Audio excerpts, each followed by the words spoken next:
What's going on, guys? We are back with an updated tutorial on how to get early access before the early access period even starts for the brand new Hogwarts Legacy.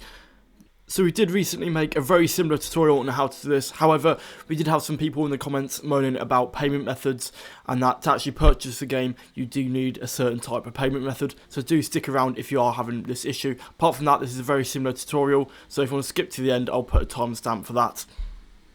Just a quick one, this tutorial is only showing you how to do it on the PlayStation. So guys, if you weren't already aware, if you buy the deluxe edition of the game, you do in fact get access 72 hours early. That is without any tricks involved. However, doing this trick will give you an extra 10-15 hours on top of that. Unfortunately, this will build upon the deluxe edition, so you will need to in fact pre-order the deluxe edition. I'll go through the steps shortly. However, this is the only downside to this step. You do need to buy the more expensive edition of the game. So if you look on the screen, you'll see a map of the countries around the world and the time in which time zone that the early access is actually being released at. In most cases, it is released at midnight on the local time. So to take advantage of early access, the best method would be to find the country that is furthest ahead in their time zone towards midnight. In this case, it is New Zealand. That country time zone is, well, for the UK, it's over 13 hours ahead. So that is the country we're going to use for this method. So guys, for the first step, all you want to do is go ahead and create a new account under the region of New Zealand. Remember, we said New Zealand because it does in fact come out earlier in the local time zone. Also, don't worry, this account is only used for purchasing the game because it is in the region of New Zealand. You can actually play the game early on your main account, so don't worry about that. So all you want to do is go ahead with the steps of creating a new account. With the date of birth, make sure you put it over the age of 21, just so you don't occur any sort of issues with restricted games, that sort of stuff. Go on to the next step, and this is the important part. Make sure you put the region here to New Zealand, or whatever region you want to do this for. However, I do heavily suggest doing it for New Zealand, as they are massively ahead.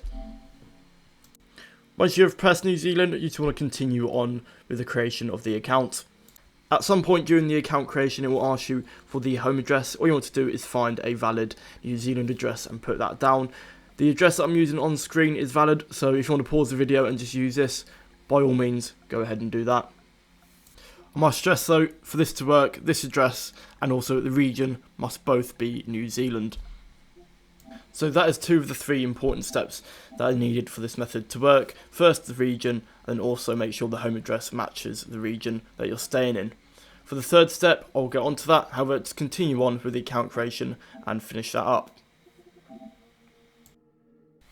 So guys, for the final important step, all you want to do is purchase the deluxe edition of the game on this brand new account that you've just created. 100% make sure you do this on the brand new account, otherwise it will not work. So guys, when it does come to actually buying the game itself, you can use various payment methods. I've had a lot of people complain that Visas and debit cards don't work normally. If you're getting this issue, don't worry. Simply do a quick Google search for New Zealand PSN cards. Go down and do PC Game Supply. That is the company that I used, so they're definitely legit. And simply purchased a New Zealand PSN store card. You simply then just want to redeem the card that you've just purchased and use that to purchase a game on the account that you've just created. From there, once it's downloaded, you then can switch to your main account and use the game like you would on your main account. That is it for today's video, guys. If you have any questions at all, please put them in the comments, and I'll see you in the next video.